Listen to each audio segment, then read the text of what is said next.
Today, I'd like to talk about the super fun topic of forced voting. Last week, the president, who brought us mandatory health care and mandatory amnesty, dropped a hint of what might be coming next: mandatory voting. At a speech in Cleveland, Ohio, President Obama stated that it was time to make voting a requirement. He said it would be transformative if everyone voted. Well, yeah, it would be transformative if everyone voted, but a vote, by its own definition, is a choice. It's a choice to have a voice in our government, and not using your voice to vote, it's also a choice. And in fact, the removal of that choice in many ways turns us from citizens to subjects who just follow the government's bouncing ball from cradle to grave. You know, though, I have to tell you, what I found most fascinating in this whole aftermath of the mandatory voting comment is that news outlets on both the left and the right have centered their stories on the question of whether or not it would actually improve elections and actually improve voter engagement. You know, with all due respect, please, mandatory voting isn't really about the practical aspects of voting. This is about one thing and one thing only: control. Have you ever seen one of those optical illusions that's just like a whole bunch of dots, and when you first look at it, you can't really tell what it's even about, and then your eyes start to kind of go out of focus, and all of a sudden this image starts to kind of appear, and then it kind of leaps out at you, and it's like this 3D image that's been there all along?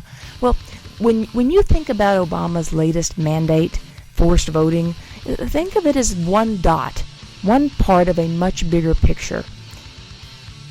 The pattern started back in the 60s with revolutionaries like Saul Alinsky and Richard Cloward and Francis Fox Piven, who gave rise to this idea of using the masses as a way of building power. Never, of course, power for the individual, power for the collective. Well, fast forward to today. What better way to consolidate the power of the mob than to lock and load a permanent progressive voting bloc? Now, to do that, of course, some pieces have to be put into place, like forcing voter registrations to become a kind of sloppy afterthought attached to every public service application. Well, that's done, made possible by the National Voter Registration Act. Preventing citizenship verification of voter rolls or stopping voter ID efforts? Done, made possible by a radical and racialist Department of Justice. Next up, using government programs to capture new voters, especially with entitlement programs that create this sort of controlled indebtedness that's so strong, voters will just do as they're told. And what better program than Obamacare to make that happen? Follow that up with another new voting bloc swept in by, you guessed it, executive amnesty. Millions of new voters, some legal, some not, all beholden to the Obama administration and their brethren. Then force them all to vote. Bit by bit, dot by dot. You're starting to see the pattern.